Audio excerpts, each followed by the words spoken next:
I reminded myself that age is just in your mind. So I have solidarity with young people. Today, as I speak and share my thoughts, it is in solidarity with you. In this room, you're a community of young people who have come together to think about your future in public health. The reason why we are here today is a demographic dividend. The African Union made a commitment to invest in youth, to harness the demographic dividend. I'm sure this is a concept that a lot of you have been exposed to and you've heard a lot about. I do believe and have faith in our generation to really push it forward and disrupt the status quo. We have to harness the opportunities that we have at. The first one is this one, this moment. The CPHIA. Guys, I say we are going for tea. And at 4:30 we are back in the room. 4:30 we are back in the room.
And I reminded myself that age is just in your mind.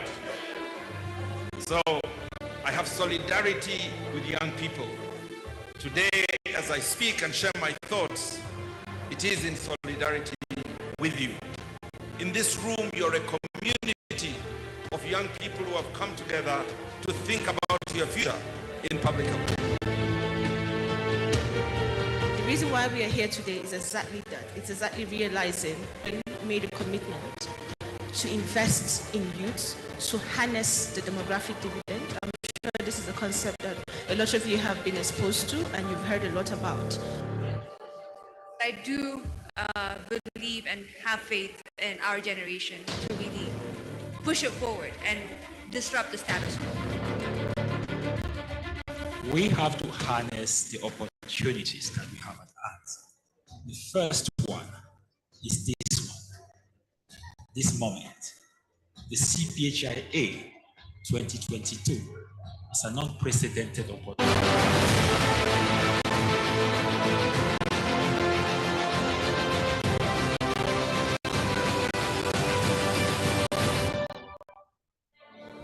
And I reminded myself that age is just in your mind. So I have solidarity with young people. Today, as I speak and share my thoughts, it is in solidarity with you. In this room, you're a community of young people who have come together to think about your future in public health. The reason why we are here today is exactly that. It's exactly realizing the dividend of demographic dividend. The African Union made a commitment to invest in youth, to harness the demographic dividend. I'm sure this is a concept that a lot of you have been exposed to. Believe and have faith in our generation to really push it forward and disrupt the status quo. We have to harness the opportunities that we have at hand. The first one is this one, this moment. The CPHIA 2022 is an unprecedented opportunity for young public health leaders in Africa.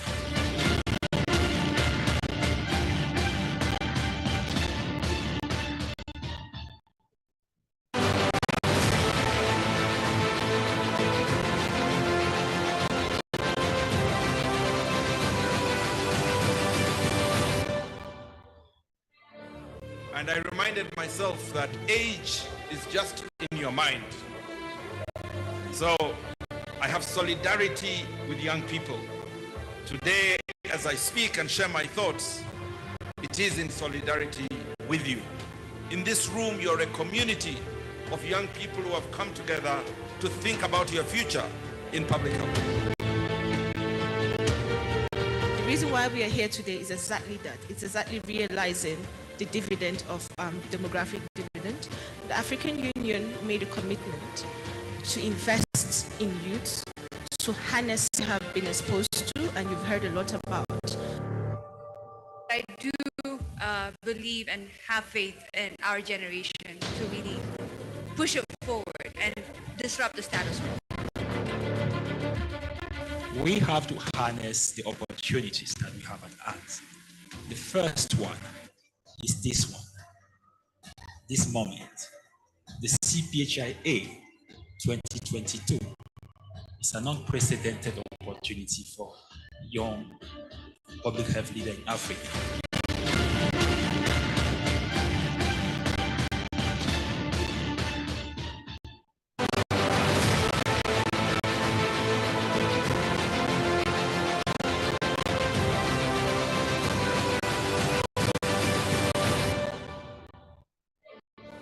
And I reminded myself that age is just in your mind. So I have solidarity with young people. Today, as I speak and share my thoughts, it is in solidarity with you. In this room, you're a community of young people who have come together to think about your future in public health. Exactly that. It's exactly realizing the dividend of demographic dividend. The African Union made a commitment to invest in youth, to harness the demographic dividend.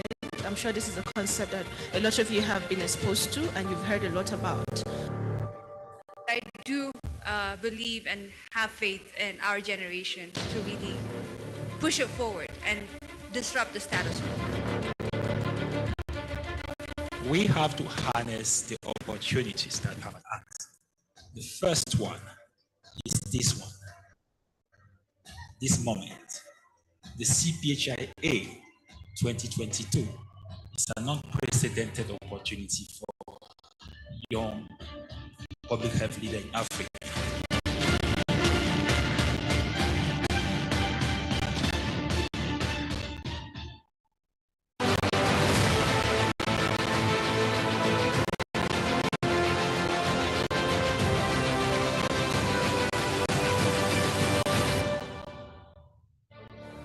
And I reminded myself that age is just in your mind. So I have solidarity and share my thoughts. It is in solidarity with you. In this room, you're a community of young people who have come together to think about your future in public health. The reason why we are here today is exactly that. It's exactly realizing the dividend of demographic dividend. The African Union made a commitment to invest in youth, to harness the demographic dividend. I'm sure this is a concept that a lot of you have been exposed to and you've heard a lot about. I do believe and have faith in our generation to really push it forward and disrupt the status quo. We have to harness the opportunities that we have at hand.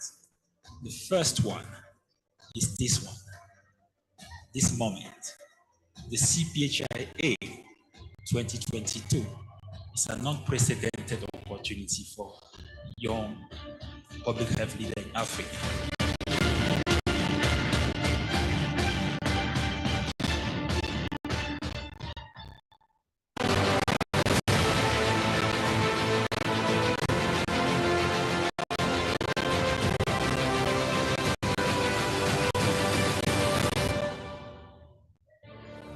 And I reminded myself that age is just in your mind. So I have solidarity with young people. Solidarity with you. In this room, you're a community of young people who have come together to think about your future in public health. The reason why here today is exactly that. It's exactly realizing the dividend of demographic dividend. The African Union made a commitment to invest in youth, to harness the demographic dividend. I'm sure this is a concept that a lot of you have been exposed to and you've heard a lot about. I do believe and have faith in our generation to really push it forward and disrupt the status quo. Opportunities that we have at hand. The first one is this one. This moment, the CPHIA 2022 is an unprecedented opportunity for young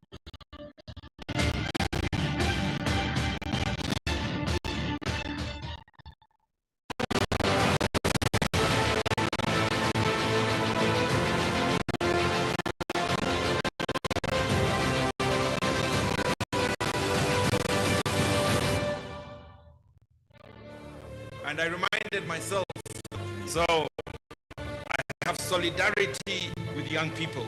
Today, as I speak and share my thoughts, it is in solidarity with you. In this room, you're a community of young people who have come together to think about your future in public health. The reason why we are here today is exactly that. It's exactly realizing the dividend of demographic dividend.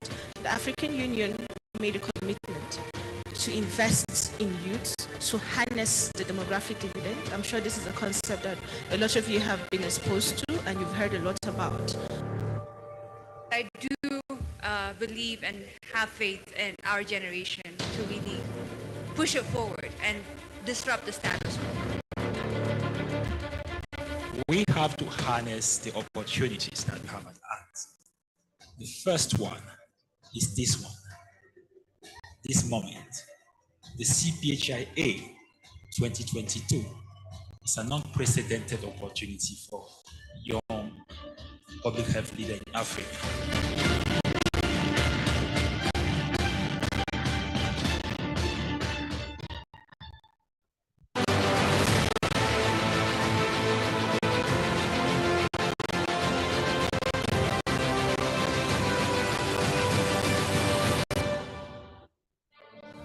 And I reminded myself that age is just in your mind.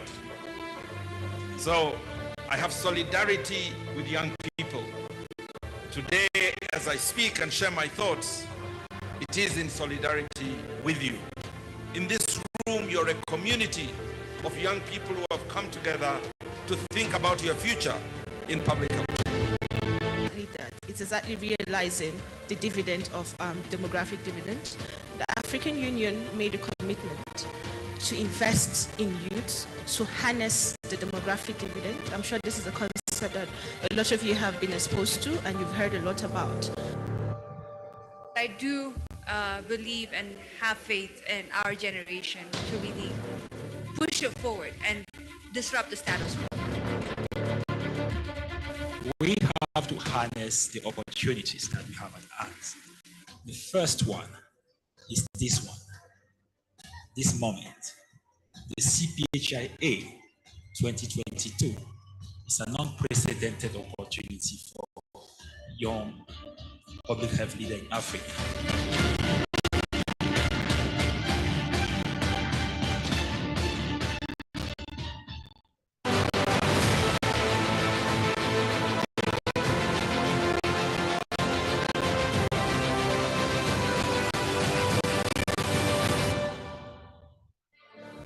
And I reminded myself that age is just in your mind.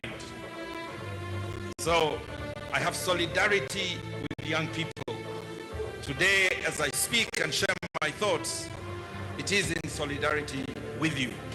In this room, you're a community of young people who have come together to think. The reason why we are here today is exactly that. It's exactly realizing the dividend of demographic dividend. The African Union made a commitment to invest in youth, to harness the demographic dividend. I'm sure this is a concept that a lot of you have been exposed to and you've heard a lot about. I do believe and have faith in our generation to really push it forward and disrupt the status quo. We have to harness the opportunities that we have at hand.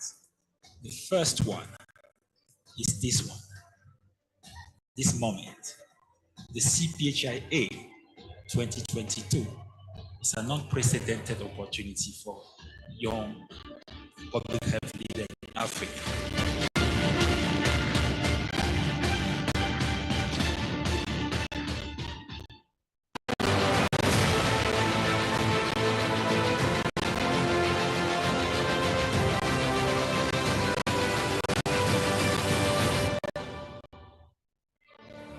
And I reminded myself that age is solidarity with young people.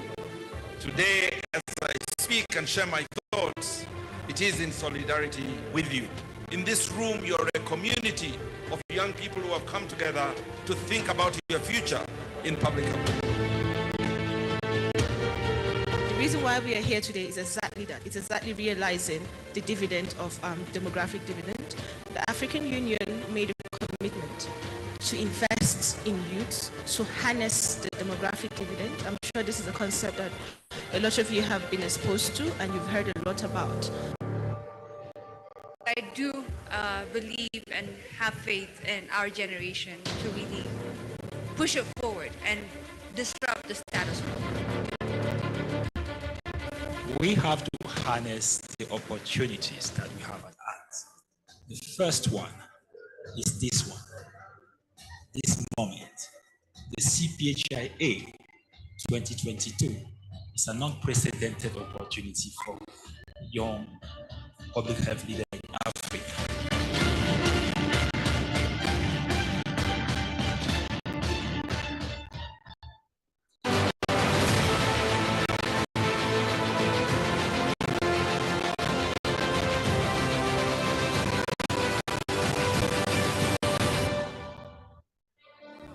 And I reminded myself that age is just in your mind.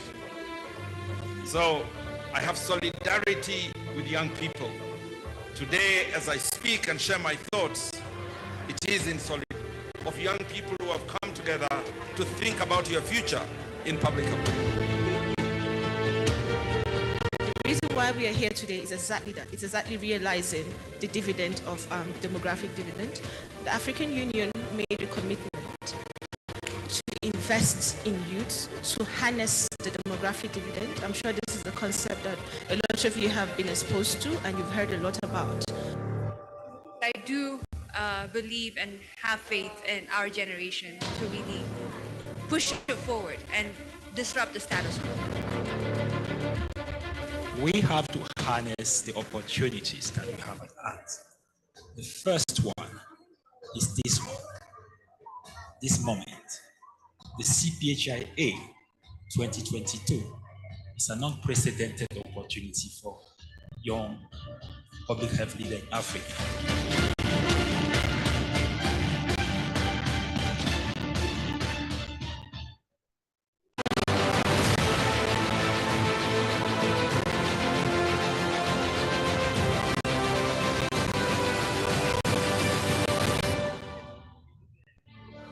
And I reminded myself that age is just in your mind. So I have solidarity with young people. Today, as I speak and share my thoughts, it is in solidarity with you. In this room, you're a community of young people who have come together to think about your future in public health. The reason why we are here today is exactly that. It's exactly realizing the dividend of demographic dividend. The African Union made a commitment to invest in a concept that a lot of you have been exposed to and you've heard a lot about. I do believe and have faith in our generation to really push it forward and disrupt the status quo. We have to harness the opportunities that we have at hand. The first one is this one, this moment. The CPHIA 2022. It's an unprecedented opportunity for young public health leaders in Africa.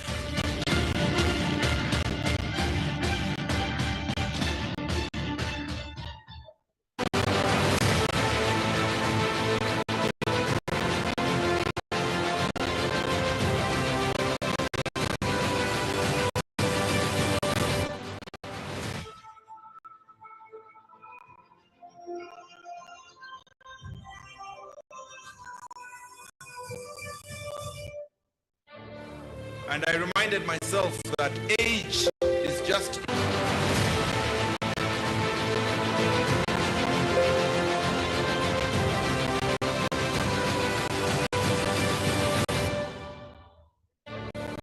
And I reminded myself that age is just in your mind. So I have solidarity with young people. Today, as I speak and share my thoughts, it is in solidarity with you. In this room, you're a community, your future in public health.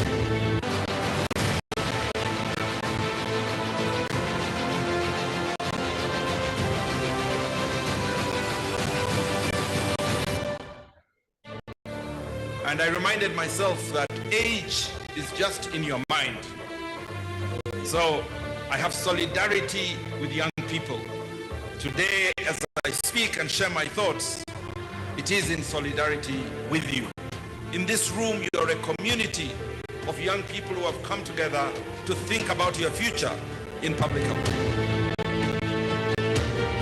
The reason why we are here today is exactly that. It's exactly realizing the dividend of demographic dividend.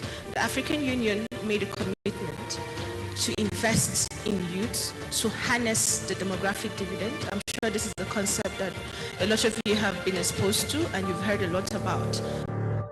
I do believe and have faith in our generation to really push it forward and disrupt the status quo. We have to harness the opportunities that we have at hand. The first one is this one, this moment. The CPHIA 2022 is an unprecedented opportunity for young public health leaders in Africa.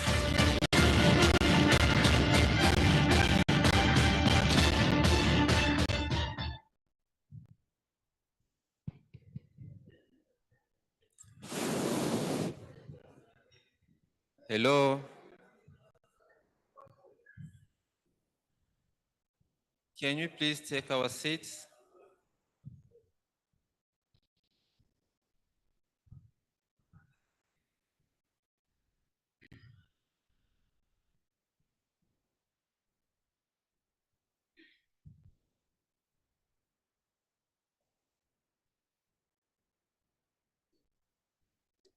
Okay, so we are back in our session.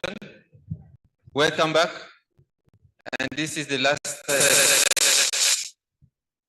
step for today. So we are going to get feedback from each group. And it's 4:45. We have 45 minutes to finish. This group, we're giving like 5 minutes to each group. That is 30 minutes. Need to discuss. For each of you is going to give the report, make sure that you are making it in maximum 5 minutes. Okay? And we have 15 minutes to discuss all the report. So which group is ready? Or, I mean, all the groups are ready. We just go from the first to the last one. Group 1. Who is reporting? Please, please.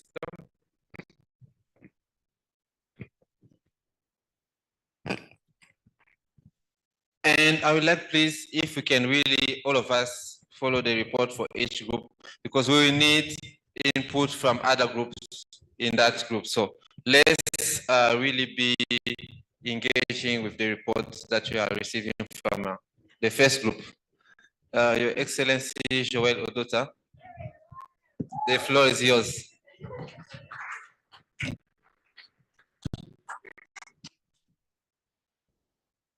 Thank you. Good evening, everyone. Good evening. AU Bingwas. Yeah, so my name is Joel Dota. I come from Uganda and I'm proudly AU Bingwa for Africa. For African Union. Joel, you have 5 minutes, please. So our group was looking at health policies, and we came up with so many problems. We were basically discussing based on our respective countries. So I'll just highlight a few of those problems that came out during our presentations.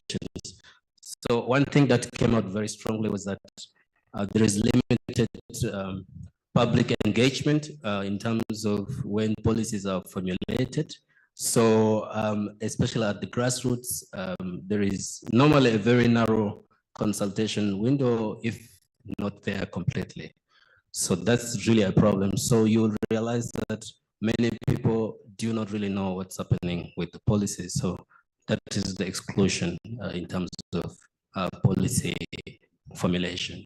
Then the second is there is also limited knowledge on civic rights. As citizens, for instance, we may not even know what we're supposed to do in terms of policy formulation or implementation and perhaps evaluation.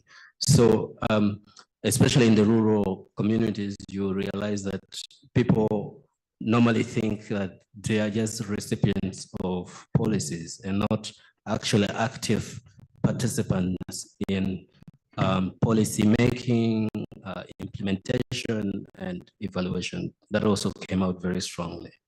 The other is many people also thought the education system does not really focus on health policing at the early stages. For instance, someone from Rwanda mentioned that health education only comes at high school level. So you realize that through primary, elementary, primary, and lower secondary, you'll not hear anything about health policing. So that was also another problem. And of course, the other thing is exclusion in terms of gender and broadly speaking, social exclusion. People living with disabilities, the youth.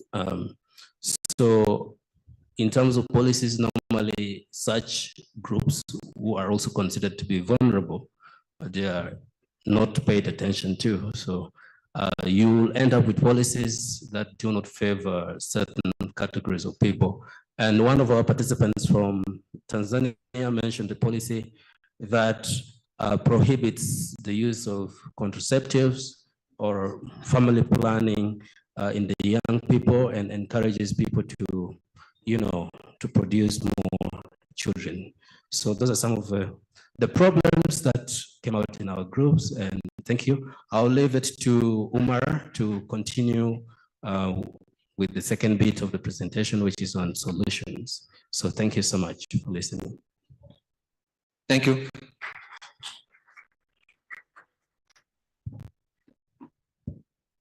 Hello, everyone.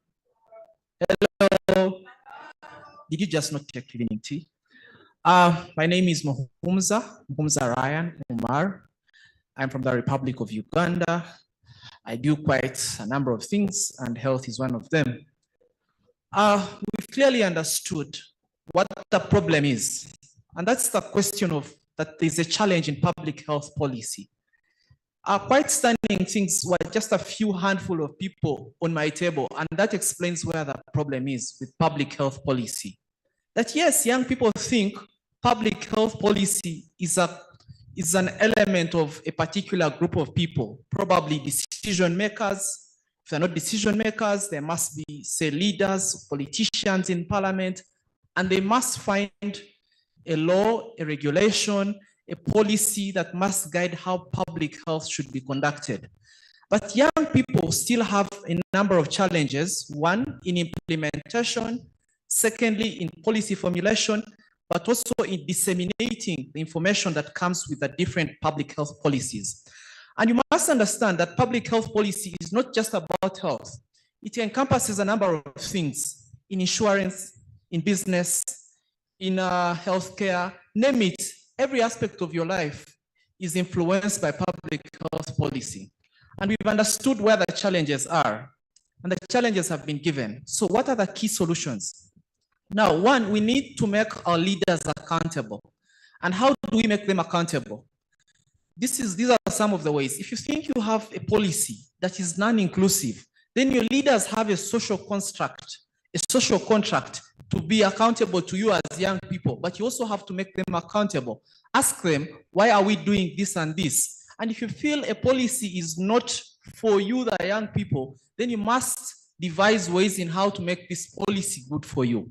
But secondly, we strongly noticed or understood that there was a problem with the education system, that young people have not been nurtured into leaders to influence policy legislation at national, at regional, and continental level. So we've looked at a solution of re-evaluating our curriculums to incorporate issues of having policy legislation or having a discussion on how to have policies harmonized by young people. So then young people can understand what the problem is and devise a solution for themselves. But thirdly, we said there is a challenge. Each time we are passing policy agreements, policy papers and everything, young people are not involved in these spaces. So how about we have special quotas for young people to find feasible solutions? These are quotas, say for example, in your parliaments, quotas once you're in your community level, there's a local council meeting. Young people should voice out the challenges that they face or the challenges in the community. Then they will have meaningful engagement and participation and later influence policy legislation at national, regional, and continental level. Then third last, we've talked about the question of reviewing policies. But how do we review policies? We understand that, yes, over time, society changes. If you've had, say, for example, in the past, you have communities that are anti a particular policy, and then you have a new community that's for another policy. So how about we have policy review commissions, and young people should be encompassed in those. Second last, let's look at the thing of having civic education, mentoring of young people, capacity building, and having gender equity and social inclusion as ways of improving policy legislation, meaningful participation of young people. Thank you. Thank you so much, Uma. Thank you. The group, any comment? No comment from the group means the report has been well done, but I'm not seeing everyone from the group. Why didn't you do that when Uma was there? Okay, do we go into discussion after each group or discuss at the end? At the end, okay, but I thank you, Joel and Uma, for the presentation. Just one comment. You mentioned about something about accountability, and yes, let me just mention that. And I have a question here in the room. Or changing the policy. Let me go to that one. How many in this room now knows about Agenda 2063?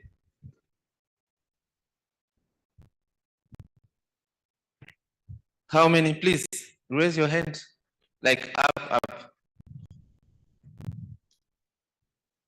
And if please keep your hands up. How many knows how many aspirations we have in the Agenda 2063? If you still know, please keep your hand. If you don't, take it down. Yes. Okay. I see. And this is where the problem also is. We can talk about changing policies. I'm just talking about at continental level. And I was happy when Bitanya talked about how her and organization, when they learned about the Agenda 2063, they wanted to go through it and see how they can provide input as young people. So when you're talking about changing policies, we need first to know what are exactly those policies and how we're going to contribute and ask to change if we find that those policies are not really meeting our needs or are trying to exclude us as young people. So at continental level, and I think as African leaders, this is a task that everyone in this room should at least know. What is the Agenda 26 inside there? I'm not asking everyone to learn it by, at least you understand what I mean. You need to know what it is, and Bitanya said it in the morning. They did it as Agenda 2063, but we are the one who are going to be there in 50 years. Those who decided 30 years ago about Agenda 2063, some of them were, 16, 70, 80 even. They won't be there in 50 years. I'm not praying for them to die now, but I'm talking about 50 years. So we are the one, if we are not changing those policies now, if they are not, in our favor, we are going to face those consequences. But for us to know that, we need to understand and to know those policies. I said that we're going to discuss after. Sorry, group 2. Where's group 2? Yes, please. Research, right? Remind me your name again, please. Can you turn your badge? HD is easy for me. Thank you.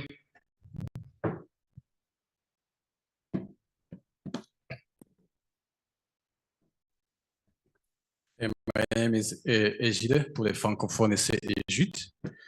For English, sometimes they say Egide or Egide. It's fine.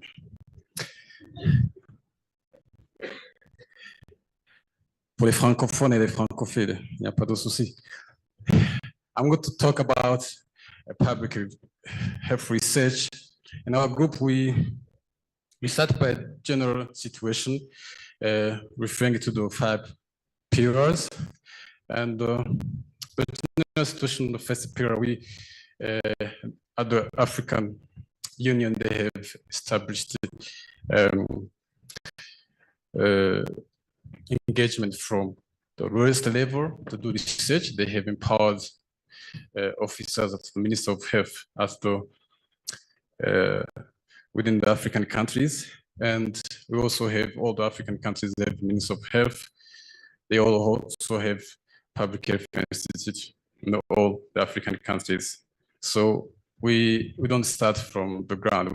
We have Minister of Health, we have institutions that are working, that can conduct research. For the second pillar, we have this initiative of CPHIA, and we also have this initiative to train epidemiologists, like feed epidemiologists in many African countries that aim to build capacity at the grassroots level. And when it comes to see how we can conduct research for vaccine, we analyze which countries have laboratories. We saw that not only 2 in South Africa, 1 in Morocco, 1 in Egypt, and 1 in Senegal. So, and again, Africa doesn't manufacture the vaccine, even these countries. They do fill and finish. So that's the general situation of the African continent. About increasing domestic investment in health, we saw that only 2 countries are giving 15% of the national budget to health. So this is what this Abuja Declaration, and only 2 countries like Rwanda, which is among the 2 countries who are giving 15% of their budget to the health. About promoting action-oriented and respectful partnership, we see like we still have a weak partnership between Global North and the Global South institutions. You know that Global North institutions have been dominating the African continent in terms of conducting research. They are the one who have the journals, They are the one who conduct, who funds the grants. So this is the situation currently in Africa in terms of conducting public research. So we have many challenges. We have a local political will at country level. We are not meeting the Abuja declarations, which is bad. What exists doesn't been implemented. Our structures are not harmonized at regional level. For example, the East African, we know that there have been some work done, but not yet. Even our structures are not standardized, so that we cannot even publish the work we are doing. We still depend on donors, still depend on European countries, global north, to fund our research. And the publication issues, some have language issues when it comes to publish the research. We don't have known journals or acknowledged journals to publish our findings. What can we do as solutions in Africa that are shaping our countries? We need to allow young people to start conducting research at early age. We need to collect data strategically. We need to monitor and assist young people. We saw that if some people here who are being empowered should start empowering their young brothers and sisters to conduct research and publish it, and also make it translate into practice. We need to self-fund. We need to have a scheme that the government fund the university to conduct research and the other public institutions. We need to have an open source data. We need a mutual partnership between institutions, between the global north and the global south. We don't want to be labeled again data collectors, be glorified as data collectors. We need to build blocks in the regional. In terms of vaccine, we are conducting research. We don't want to do research on a TB in East Africa, while West Africa is doing also on TB. If West Africa is doing on TB, we can do on Ebola in East Africa. We need to operationalize the African Research Center, which already established at continent level. So in short, we need to turn theories into practice. And like the Africa Cities did, young people should be brought on the table in decision-making and in research. And there should be at country level deliberate efforts to empower young people in all levels. Thank you. Merci beaucoup, Egide. Je crois que je vais aussi... Je vous en prie. Merci. Merci, Egide, pour la présentation. Je crois que je vais aussi aller en français, cette fois-ci. Comme ça, les anglophones vont mettre leur casque. Merci. Please put on your casque. I'm turning in French. OK. Merci pour la présentation. J'ai noté aussi quelques mots. Ici, je voudrais... Are we together? Oh, so these people can listen and speaking in French. Ah, OK. Comme je disais, merci pour la présentation, Egide. Il y a quelques termes que j'ai pu aussi noter. Mais je voudrais ici mentionner quelque chose sur ce qui est de la production au niveau continental. Et encore ici, juste apporter de l'information. Comme tout à l'heure, j'ai parlé de l'agenda 2063. Je ne sais pas si certains d'entre vous ici connaissent au niveau d'Africa CDC le programme PAVM. PAVM. Je crois que dans la salle, on a... je sais que je vais le prendre à pied levé. Docteur Niquez, vous avez 2 minutes pour dire quelque chose sur le PAVM. Je sais que je vous prends à pied levé, mais quand même, juste parce que personne dans la salle ne sait ce que c'est le PAVM.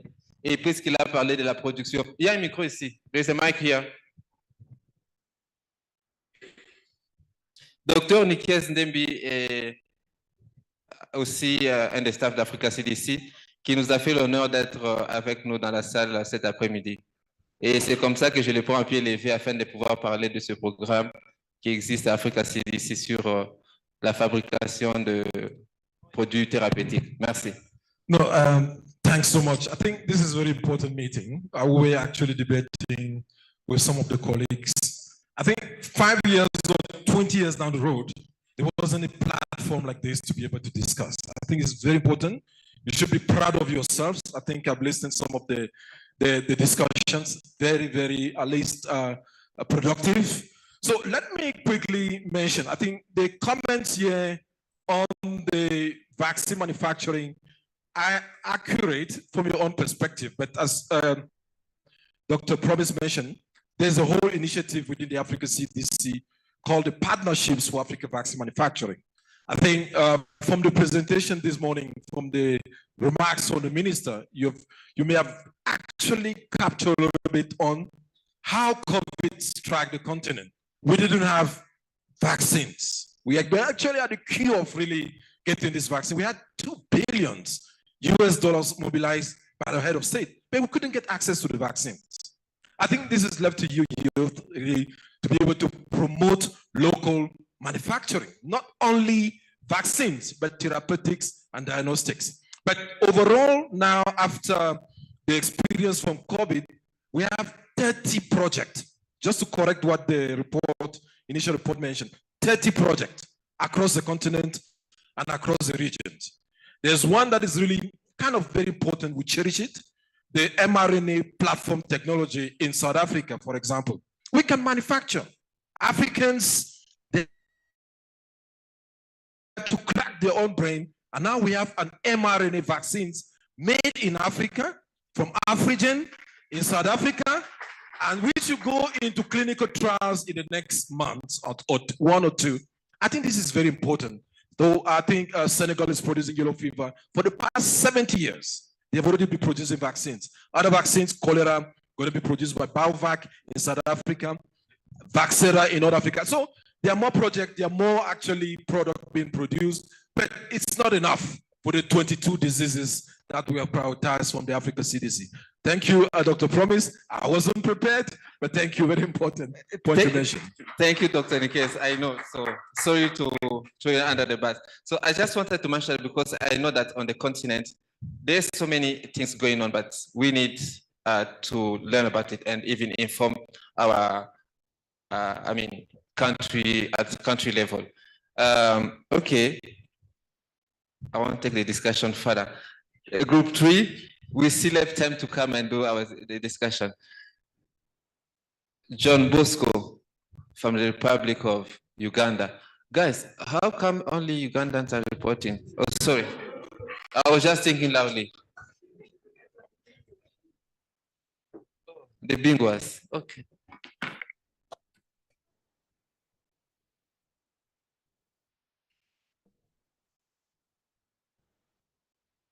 Right, a very good evening to everybody. I'm John Bosco Orient from Uganda, a proud Bingwa standing in for East Africa. I bring for you greetings from the Pearl of Africa, Uganda, and a shout out to all the Bingwas in the house. Presentation I'm taking you through, it's a presentation for Group 3. That one is basically on the community engagement and our task force, how we, the young people, can play a role in the community engagement. As Group 3, we came up with the following solutions. 1, we as young people, we shall continue organizing events and having conversations like this very one, the Youth Pre-Conference taking place in Kigali, Rwanda, as of today. As young people, we are centering the capacity of young community through empowering them. And as young people of Africa, we shall incorporate health educations at schools through using sports, gala, and different other curricular activities like the music, dance, dramas to engage the young people. As young people of Africa, we shall go ahead and also continue with mentorship programs, just as for the youth to help youth engagement through mentoring youths and also leaderships, both at community level, regional level, and at international level. As the young youths of Africa, we shall go ahead and continue with women empowerment through discussion, decision making, participations of the women, more so in taking leaderships, both at the grassroots level, community level, regional, and at the national level, more so in policy making. As young people of Africa, we shall call upon the African CDC to always work together and closely with community influencers by using community health workers and the village health teams in the community, peers-to-peers groups in the community to engage the youth in health activities in the community. As the young people of Africa, we shall capitalize on the use of the social medias. I'm so glad to announce that majority of us here, I think 80% are on social media like Twitter and Facebook, Instagram. So we shall continue creating awareness on social justice and spread information to the community through the different platforms that has already been created. As young people of Africa, we shall call upon the African CDC to establish social centers like the youth centers to help in delivering health educations like the sexual reproductive health, and also to to use the intergenerational approach with other organizations for proper partnerships with different organizations engaged in health activities in the community. Another point as part of our recommendations as the young people of Africa, we shall call upon the African CDC Africa to create community committees to be giving out feedbacks to the community, to the health program running or taking place in the country. And we shall go ahead also and use not only TV stations, but also use local radio stations to disseminate health information to avoid biasness. A case in point here, when Corona breaking last year, you've been in Africans, not only in Africa, but across the world. People are having different information coming from different social media, and we want to overcome that biasness through using the local channels, just as the radio, to disseminate health information in the community. As the young youths of Africa, we shall call upon the African CDC to include the youth in health advocacy through initiative like the Bingwa initiative, which is in place. And I call upon everyone who is in the house here, if you're not part of the Bingwa initiative, endeavor to join the Bingwa family of the African CDC initiative. As a young youths of Africa, we call upon the African CDC to engage the community leaders through surveys and advocacy. With this, these are the recommendations that we have come up with as Group 3. Allow me, with due respect, welcome my friend to carry on with the challenges that we encounter when engaging the youth in the community. Thank you. I remain your truly John Bosco Orient.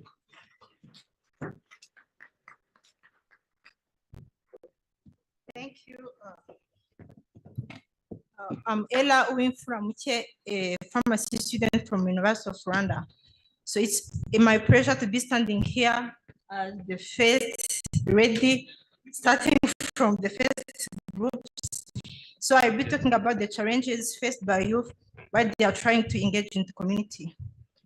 I will start with cultural beliefs and the regions.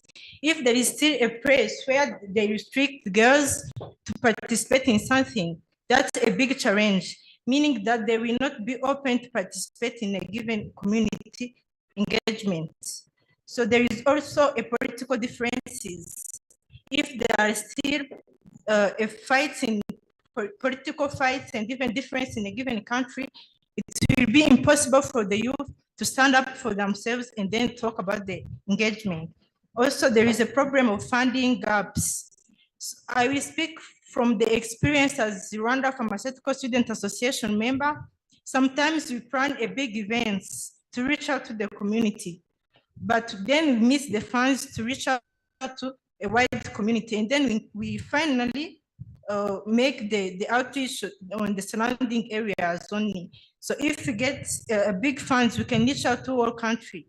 So that's why I call upon big organizations like Africa CDC to sponsor those student organizations for them to engage in the community. And last but not the least, I will talk about the opportunities offered by the youth in policy making. The organization opened the portal for the youth to participate actively in making the policies, not only implementing, but also in taking decisions. So as the youth, let's be the change that we want to make to the world. Thank you.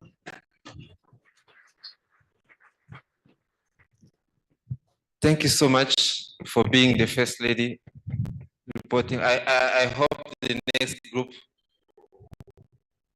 the report from the next group is a lady.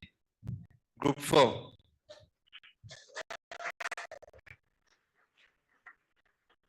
Susan Joseph Casey.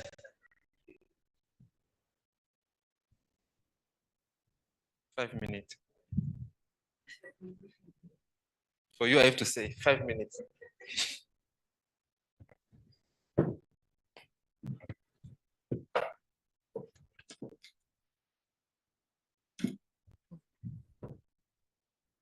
Hi, good afternoon and good evening to everyone. It is an honor and a privilege to present the discussion that we had in our group number 4. In our group, we're discussing technology and innovation. My name is Susan Joseph Casey, and I'm from Tanzania. I'm a master's student at the University of Peking, China.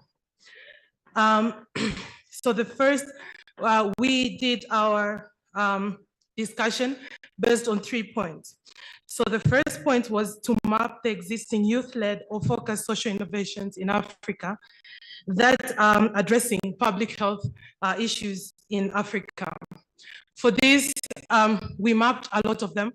There are a lot of initiatives that are youth-led that are addressing public health issues in Africa. But because of time constraints, I'm only going to mention 3 points. So the first one is the Free Ski app in Nigeria. That's one that is led by youth in Nigeria that provides sexual reproductive health to youth, and as well as referral in case you need further consultation.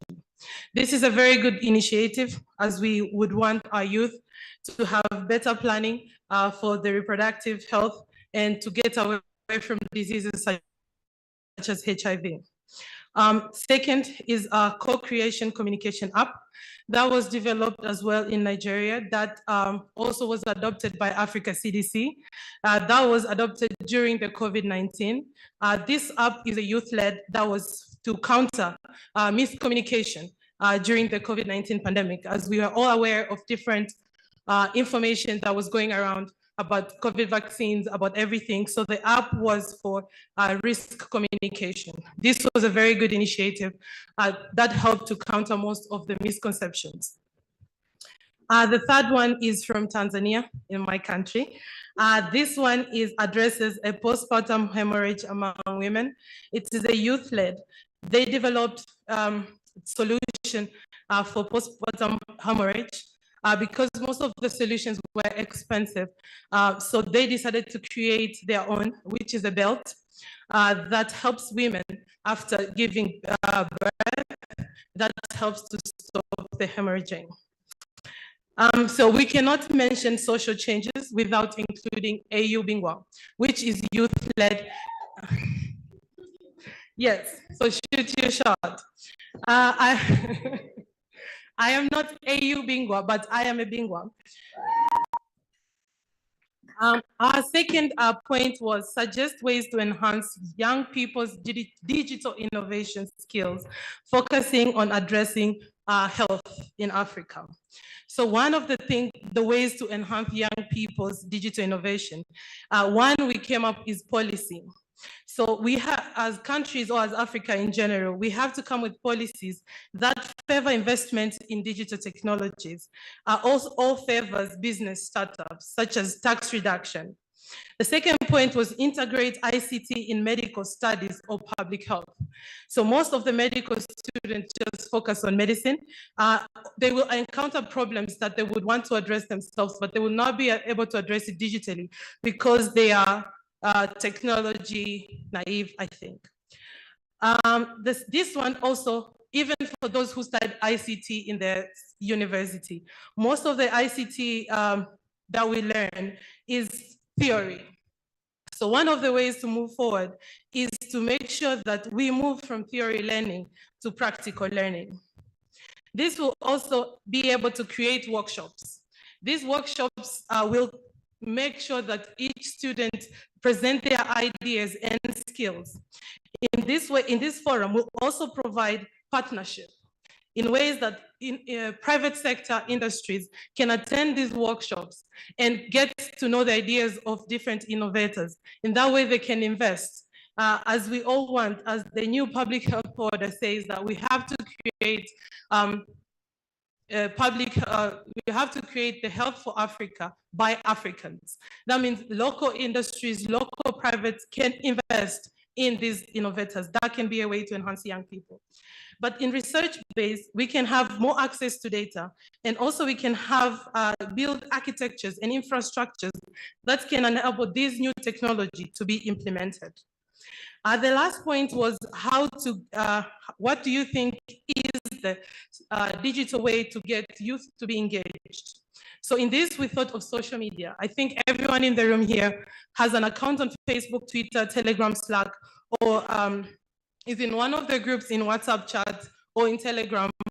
So it means this will be a good way, if in case you want to engage youth, this will be a good way to get them to start conversation in case you would not want to bring them in a room. We saw this during COVID-19 pandemic. Most of the discussions were held through social media, also using teleconferencing such as Zoom or Skype. These were some of the ways that were used to engage youth. And also we can have one last one, that is to use the push notifications for those who have no access to mobile phones. But this is not a way to engage them, because this is a one-way communication. You just send out what the message that you want. So this can be for empowerment messages, for education, or call to action. This can also be used. I thank you. Asante sana. When Susan is leaving, Group 5.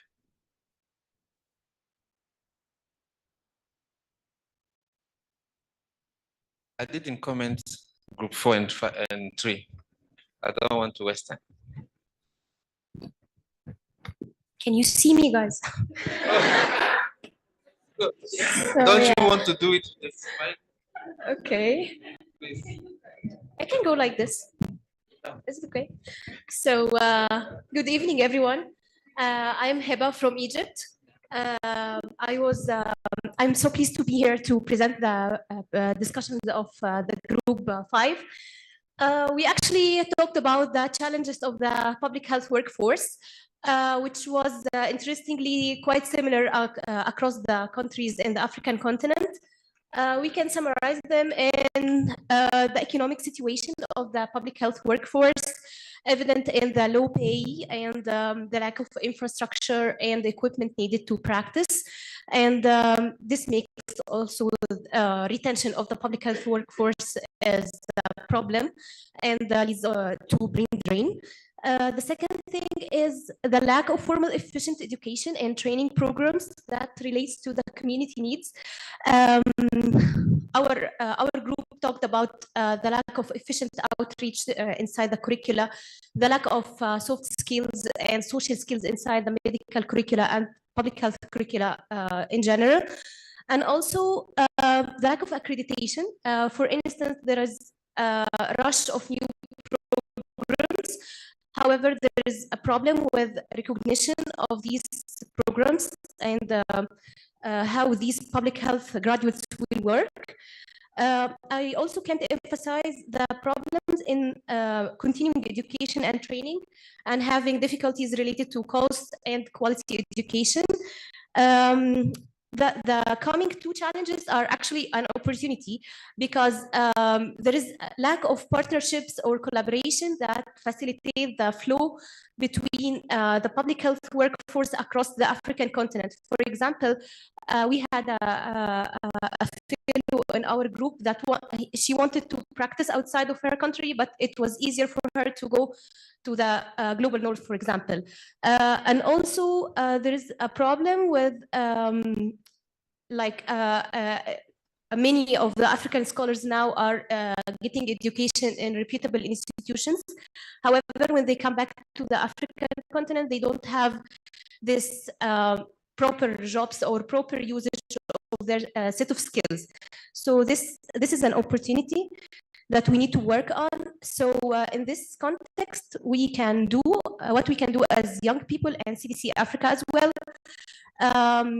First of all, we need to continue to advocate for fair compensation for health workforce, justice of payment and work condition and public health expenditure as well, and raising their voices and communicating their needs to the community.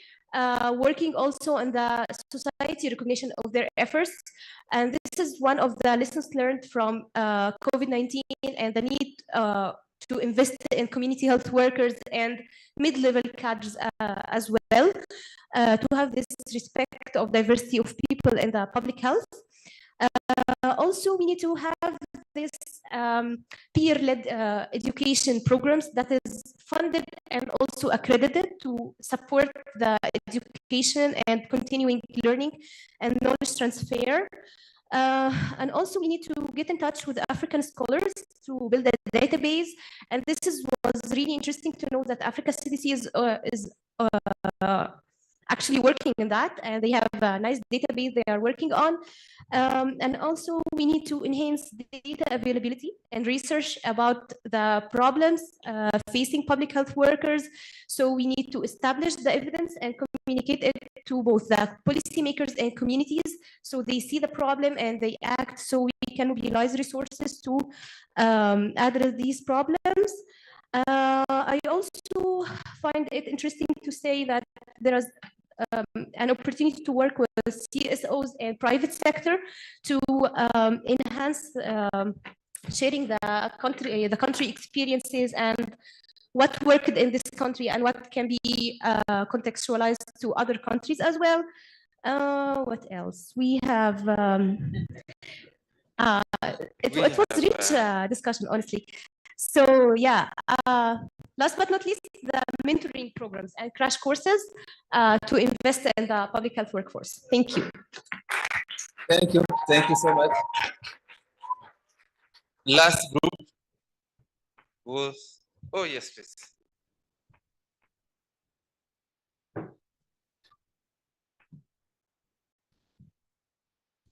With your permission, my chair lady. So in our group 6, we were looking at planning and health economics. And so I'll start off with the challenges. My name is Farhan Yusuf. I'm from Tanzania.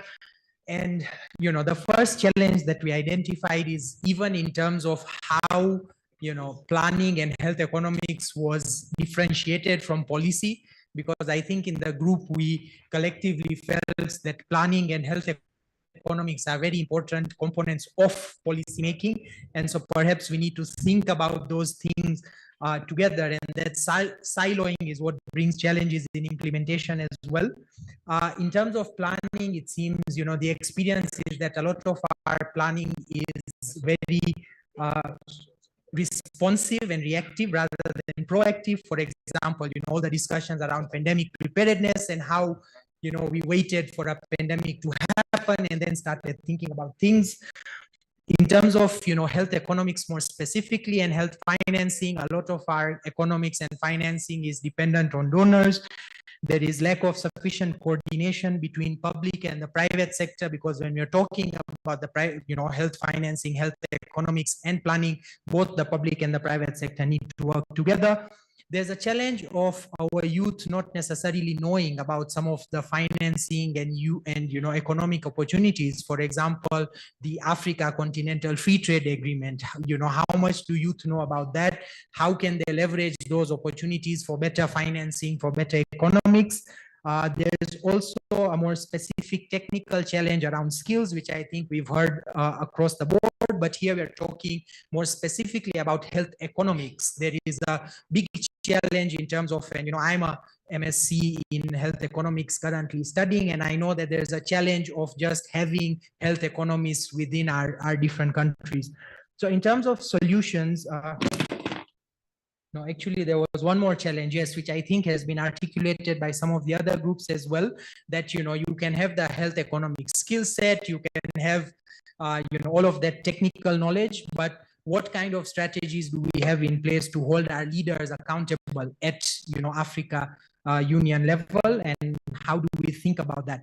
So in terms of solutions, very quickly, you know, we need to create ecosystems that are driven by, you know, markets and market-based approaches, and youth should be able to participate in those kinds of initiatives. For example, you know, we heard another group talk about innovation, so there's a lot that youth are able to contribute towards, you know, having market-driven approaches.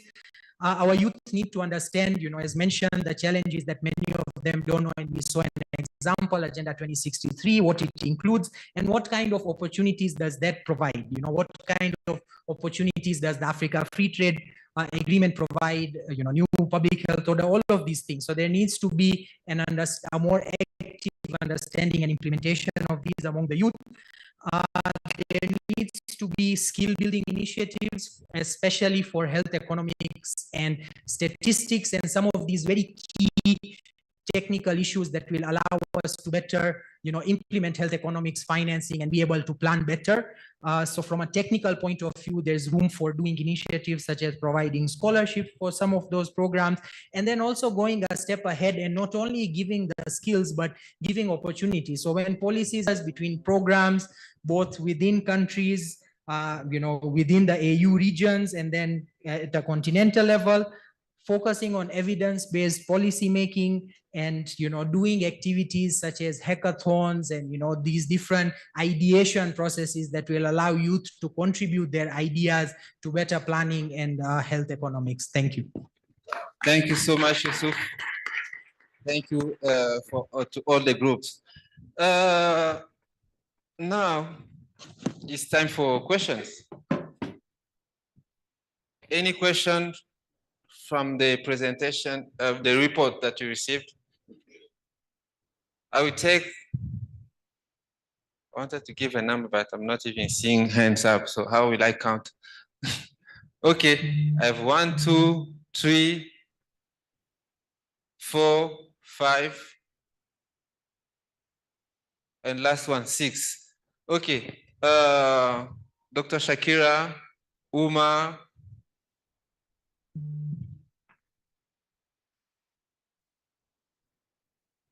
Anselme, I'm trying to remember your name. Petrida and my brother from Liberia, Kaihula. No, Anodi, right? Okay, let's start with Dr. Shakira. Your question, please.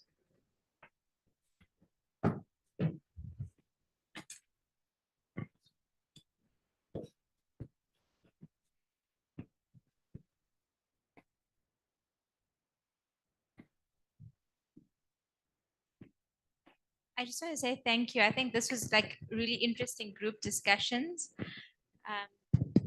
Okay, it is on. There were two things I wanted to say. The one is that we have enough policies at the continental level and the national levels and regional levels. So I don't know if we necessarily need more policies, and I'm just going to be honest on that front. Again, I don't have a question, but this is just food for thought. I'm really excited about us thinking about policy review as young people, because I think it's important to look at accountability. We all celebrate when the policies are made, but who's actually following up implementation, who's speaking about implementation. So those are just my quick 2 points and thoughts. And I think accountability is the way forward. I honestly don't think we need new policies. Thank you, Dr. Shakira. And I know tomorrow we'll discuss more about including young people into policy space. Uma?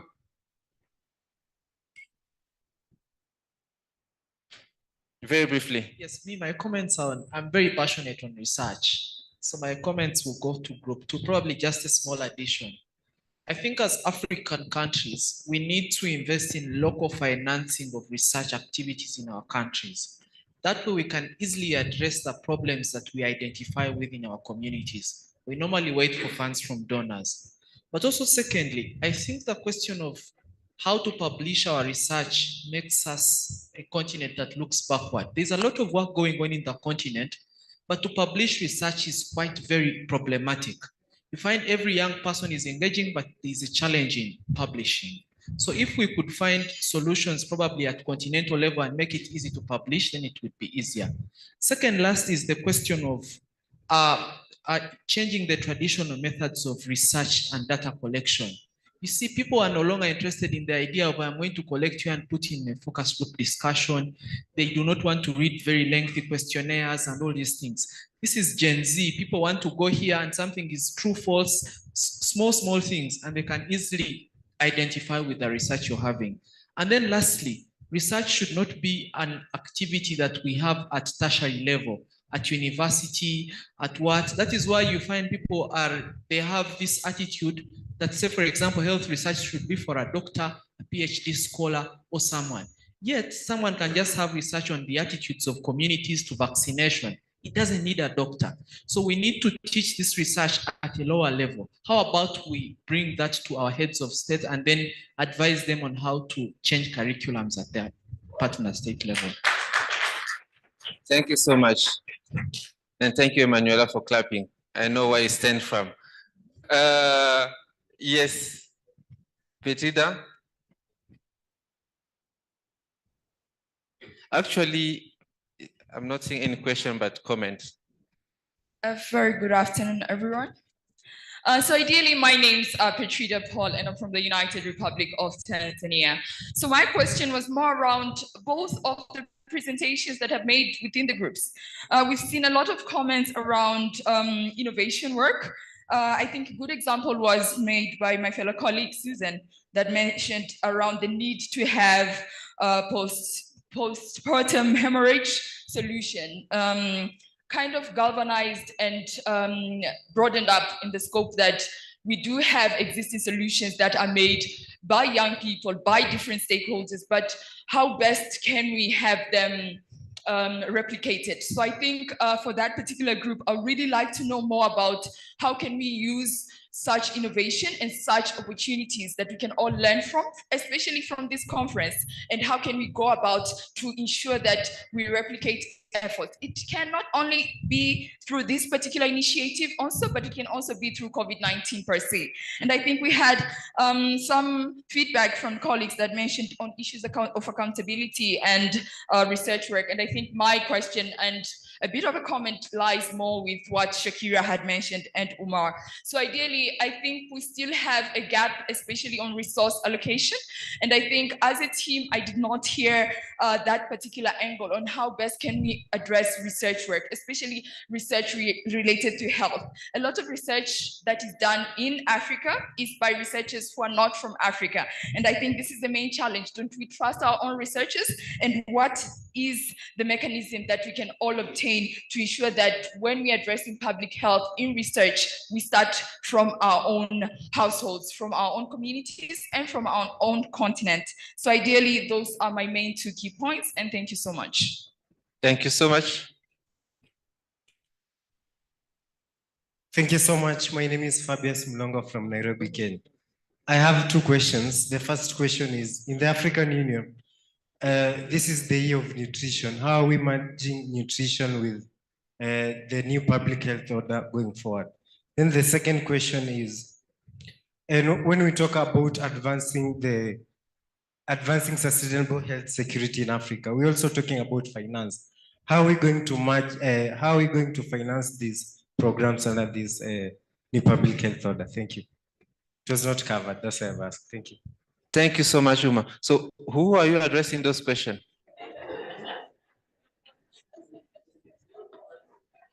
African Union. Who is African Union?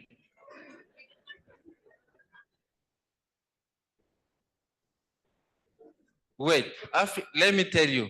African Union is an institution made of 55 member states. And you are one of those. You should provide at least 50% of your answer, and then you can add. Okay, thank you so much, and very good question. Next one.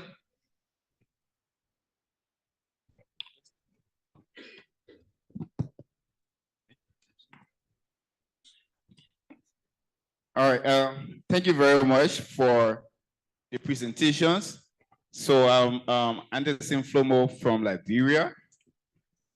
I have a question and a comment for Group 1, the presenter on policy. So we're all aware of opioid epidemic amongst youth. And when we come to these discussions, drug use and overdose should be one of the areas I think we should focus on, because according to the World Health Organization in 2021, we have over 500,000 deaths associated with opioid use. And we also have 70% of people, or of that percentage or number of people, having complications from opioid use. So my question is, as youth, in our various countries, what are some of those policies that we want to institute in controlling opioid epidemic?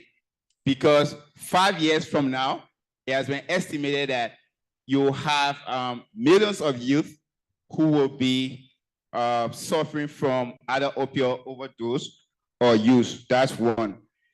My next question has to do with Group 1 again.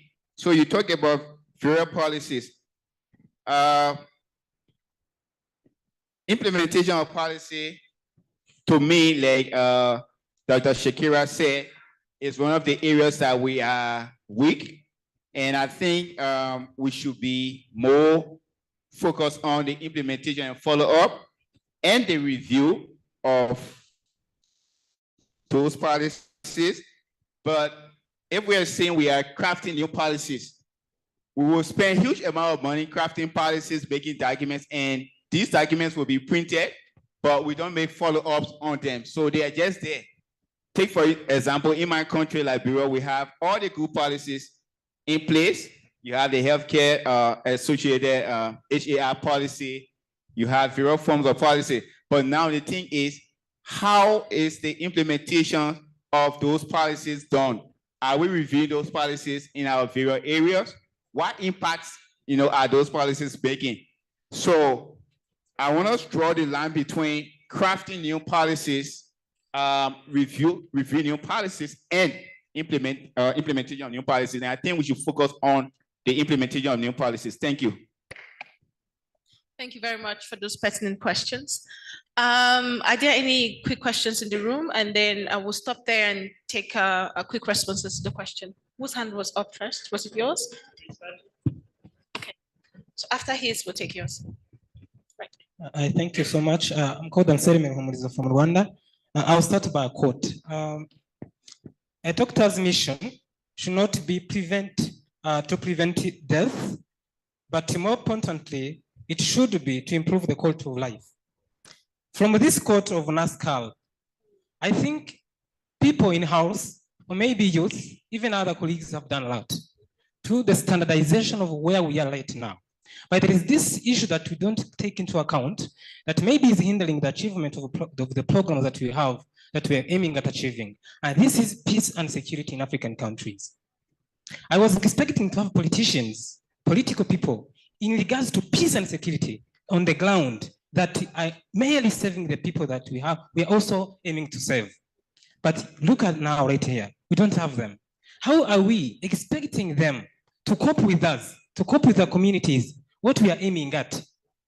Because if we cannot engage with them, youth and everyone will be encountered with the problems of implementation. Because how are you guys thinking of how we are engaged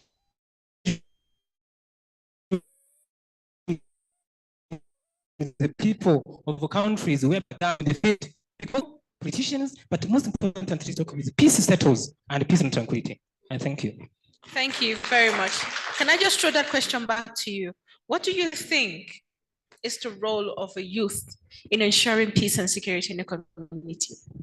Because I mean, we've been talking to the commissioners, the politicians forever, but I do know that the power of the youth is quite critical in addressing issues such as peace and security. So Actually, there are also to the problem. I do know that there was a youth council established by the African Union for Peace and Security. And I also know that some countries have taken initiative and proactive steps to establishing such councils as well at the national level. So your solutions around youth councils at national level is quite critical because the voices of youth when it comes to maintaining peace is quite important. So thank you for that. I will, just so that we don't lose sight of the questions, let's try to address some of the questions and then we'll take another round. Is that okay? Someone has a mic. Yeah. You see, I'm being accused that I am the AU. Right. I remember your second question around the role of the AU in funding the new public health order.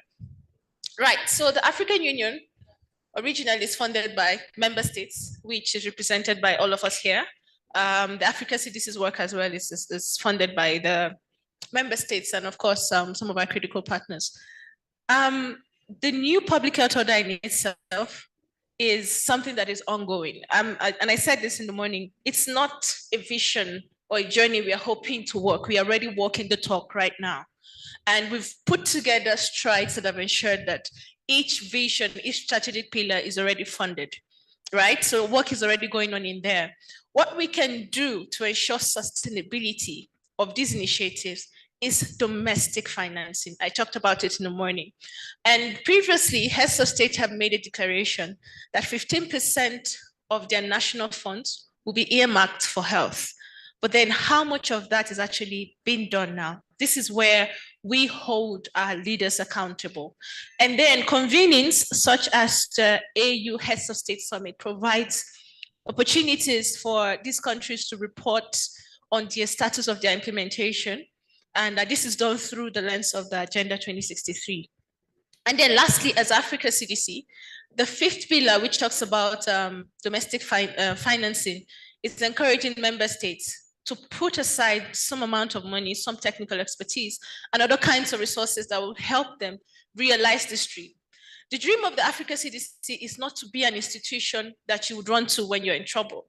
The dream of the Africa CDC, and I think the African dream, is to ensure that when Uganda is in trouble, when Uganda faces a public health event, Uganda is able to step up to that challenge and handle it themselves before reaching out for external help.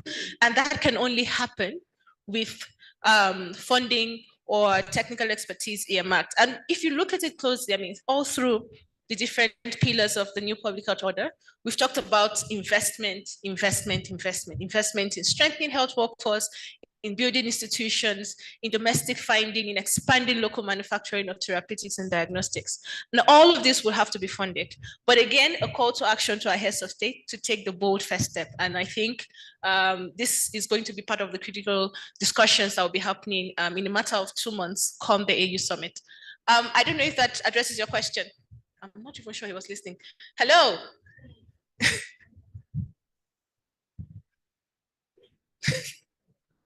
Was your question addressed? Question 2 now. I addressed question 2. What was question 1?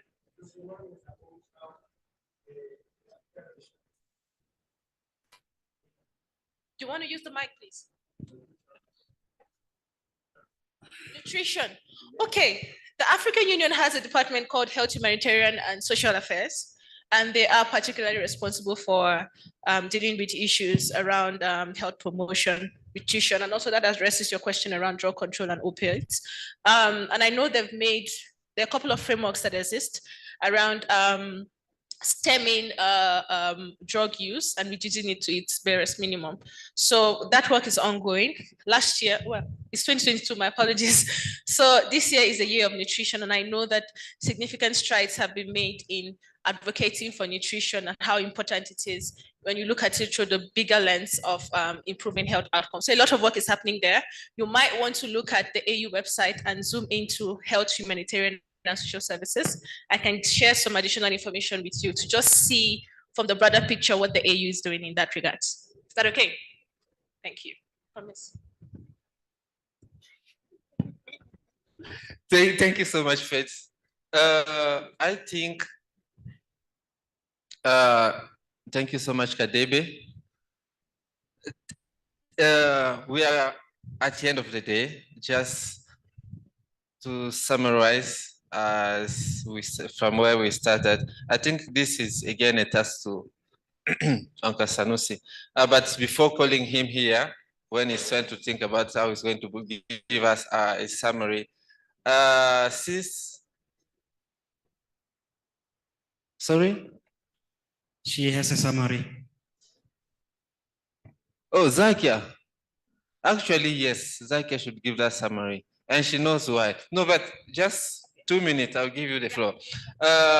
First of all, to thank you for coming, but also apology from the director. In the morning, he couldn't make his statement due to our technology. Sometimes it is what it is. And he really wanted to congratulate every one of you. I used to say after 5 p.m., I have issues with English. So that's why I have to switch to French. Yes, to congratulate every one of you here for coming and trying to make very good use of your time these 2 days here. And as I said, when we started discussion on this session, it's what we're discussing here that we're going to become like our draft for the strategy that we're trying to develop at Africa CDC in engaging young people on the continent. And here, I don't want to put like only young public health professionals because we have some other people who are like, someone who is doing things like innovation, something high tech. It doesn't need necessarily to be someone in public health, but that technology innovation can come and support what as public health experts you are doing. So a strategy that is going to cover engagement, Africa CDC, and young people on the continent. And this is why we wanted to have this discussion. And if all the idea that we are bringing here, we're going to develop and present this as an outcome of our discussion and present it. And this is how we're going to carry it as a strategy for Africa CDC engaging young people. Lastly, again, I would like to thank all our partners who are supporting us. I know maybe we didn't mention it at the beginning, but we are really grateful for the supports that are bringing. I know we have GIZ represented by His Excellency Sanusi Ibrahim. Thank you so much. MasterCard, where's Emmanuel and Happy? MasterCard Foundation as well. We have all the partners who are really supporting this initiative. And I also met Dr. Landry yesterday. He was even attacking me. Why didn't I bring UNICEF since the beginning? But we know this is just the first edition. And next year we are going to have the second edition. And I know who I am going to knock for so that we are going to bring more young people. And on this, I want, I've been receiving so many messages from other colleagues who unfortunately could not make it due to so many reasons, as I mentioned in the email I sent. But I hope for those who are following online, maybe next year we'll be able to bring not only 200, but maybe why not 500, or why not 1,000 young people to come and discuss issues of public health. But that time is just like we're coming to a continuation of what you're starting now. So thank you so much, everyone, and good evening. But before we leave, Zakia, do you have any report, a recap of the day? It's just like a few points that I have to contribute. Yes, please. Okay, so just quickly. So my name is Zakia Salord. I have a background in computer science, information technology, including machine learning and health data science, and also medical informatics and public health, and a little background in art as well. So I just have a few points. So I think that developing the new public health order is actually a revolution. And to create this revolution, you need to make use of the fourth industrial revolution area. So focus on technology, which was my area with my team, which is team 4, which was group 4. And also just a side note, although we had like different groups presenting, it's important to think about the solutions holistically, not just respectively as a group, and also as I mentioned, to focus on technology as part of innovation, which is important. So just a few points, right? So other ideas just to include, to add to the discussion is we could focus on opinion mining. So the use of social media like Twitter, for example, so opinions of outbreaks like COVID-19, so instead of getting feedback from patients using questionnaire, which is time consuming as the traditional way of doing things, you can actually mine Twitter data and other social media to get their view, and this constitutes health data analytics. We could use technologies, for example, intertwining computer science, and there's various other medical aspects, like for example, medicine and medical informatics, bioinformatics, and then including public health there, health data science, machine learning, and deep learning, and then provide the youth with opportunities to study these skills, because having a multidisciplinary approach is really important in executing the new public health order, I believe. And besides equipping the multidisciplinary, another vision could be to create multidisciplinary teams, but those are like separate aspects, but those are the two ideas. So a person could be multidisciplinary, or you can create a multidisciplinary team to execute the new public health order. And then also the aspect about publishing, the challenges of publishing, you could, I think mentorship is important. So the aspect that was previously spoken about, including the, I think it was Generation Z, right? And the youth, which is us, and then the seniors, we could get feedback and mentorship from the youth and senior public health professionals like yourself. And then best practices for publishing would be to use guidelines like the Prisma P, etc. That's all. Thank you. Thank you so much, Zakia. Okay, just a comment, please. Those who have been given the report, can you please submit your report? Or maybe you need to go and clean it again. We need all the report to compile together. And Zakia, I think you can also bring your comments in your group. They can add those comments. We need to summarize all the comments that we received so far. One last point, I know the invitation came for the youth pre-conference, right? And in the notification, I notified Africa CDC. I also notified that we wanted you guys to attend the main event, CPHIA. And we are going to organize, because I'm saying this because some of you have been asking me how I'm going to organize the registration. That will be taken care of. By tomorrow, we finalize it with my collection guy for registration for the main conference, which will be at KCC from the 13th. And I know, unfortunately, some of you guys may be leaving maybe on the 13th, 14th, due to flight issues. But for those who will be here until the 16th, anyway, even if it's one day, at least we are going to cover for the registration for CPHIA from 13 to 15. I think that was the last comment for the day, and let's call it a day. Thank you so much, and see you tomorrow. One more comment, please. Yes, some announcement, yeah. Thank you. Please, let's give Dr. Kaniki and the team, the groups, moderators, rapporteurs, a round of applause. Thank you very much. Please clean up the reports and then share them with the secretariat. Dr. Promise would collect them. Tomorrow morning, the buses will be available from your hotels at 8 a.m. To move you here. We will try as much as possible to keep to time. We would also have a group photo. The director is likely, not likely, the director will be here tomorrow to join us. He's traveling overnight, so he will be joining us. So we should have a session tomorrow, and also we plan to have our group picture. I have been advised that you might want to wear your t-shirt tomorrow for that. So please kindly do that.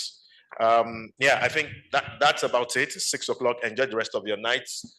Kigali is a beautiful, safe city. Go around, it's a weekend, but don't forget to wake up before 8 a.m. Good night.